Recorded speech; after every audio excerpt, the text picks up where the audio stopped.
ongoing series, Finding Forgiveness. Yeah, this morning, the story of two men from Atlanta brought together by a heartbreaking tragedy, and how they handled it may change the way we all think about what matters most.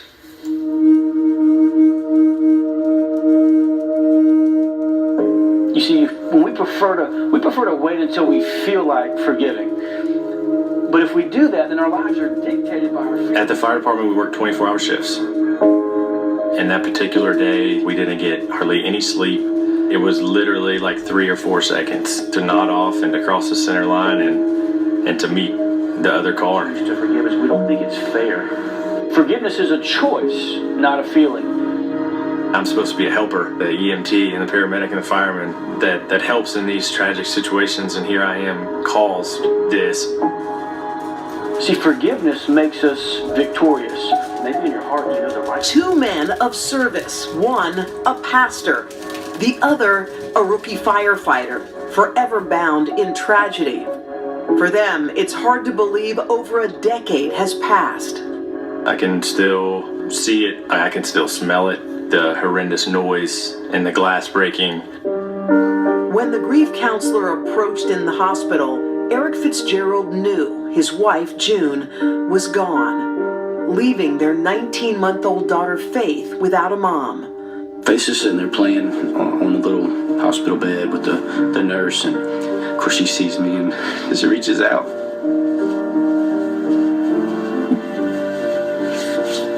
I don't know what she understood, really, but she crawled into my lap and then she just went to sleep. And I was thankful because I didn't have to pretend that everything was okay.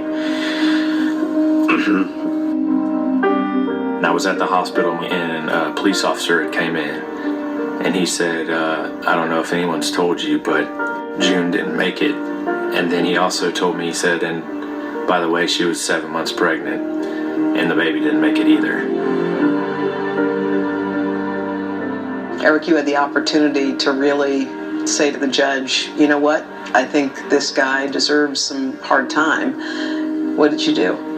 I remembered somebody said this in a sermon. In moments where tragedy happens or even hurt, that there's opportunities to demonstrate grace or to exact vengeance. And I chose to demonstrate grace. The men knew of each other but endured their grief apart until the 2-year anniversary of June's death. Matt Swatzel had stopped by the grocery store to buy a condolence card for Eric when he spotted him in the parking lot. Eric starts walking out of the grocery store and starts walking towards my truck. What do you see in the window? He was just bawling. Yeah. And so I just walked up and I just hugged him. What do you say? Sometimes things are best said with no words. That hug must have felt like someone had just put a pin in 2 years of pressure. That was the biggest relief I'd ever felt. He just said from the start that he forgave me, and just hearing him say those words, it just impacted my life completely.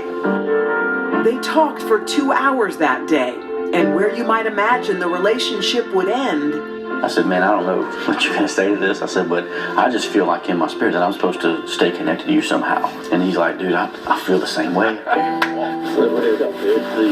We knew it was something special. We just had this instant bond.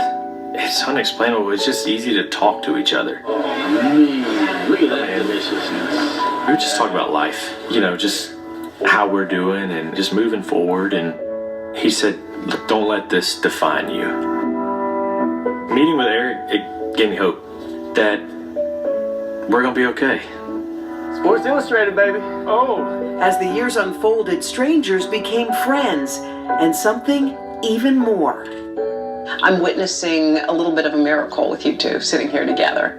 There's a bond that we have that's unexplainable. He's like a big brother to me. We have a lot of fun together, as weird as it may sound and crazy, but we do. It's unique. I can't say, this is a beautiful story and it's got a great ending. It doesn't. It's nasty, it's real, and it's something that I'm going to struggle with for the rest of my life. Both men view their friendship as a sign from above. Another sign? Years later, Eric remarried and was expecting a child. The baby was born on the same due date as the son he'd lost. Forgiveness is not minimizing the offense. Eric practices what he preaches and raised his daughter Faith to choose love over anger. So next year, that means you gotta play varsity. Most likely. Yeah. Maybe because I usually just say my mom got in a car accident. I just don't want people to think that Matthew's a bad person because he isn't. He just made a mistake. I just want her to know that she's loved. She's not alone. Dang it. Throughout her whole life, I'll be there for her. No matter what. So just seeing Faith, holding my kids, it puts a smile on my face. It hurts, but it's the cards that we were dealt, and now it's our story together. It reminds me that there's grace, and there's hope, and there's good. June's in heaven, and one day, we'll get to all kind of hang out. And so, God's a big God, and I think that's going to be a great day one day.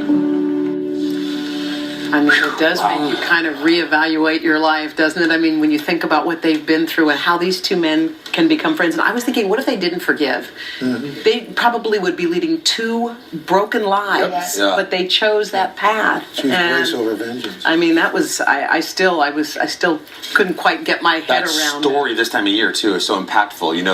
I think the literal definition of Christian is Christ-like, and that pastor displays such that I don't know if I have that ability to do that. Well, I was just thinking that's it's literally miraculous for that pastor to be able to forgive. Right. Like, it literally feels like God among us. That's what made me feel that way. So what a testimony. Incredible. That's an amazing story. Thank you.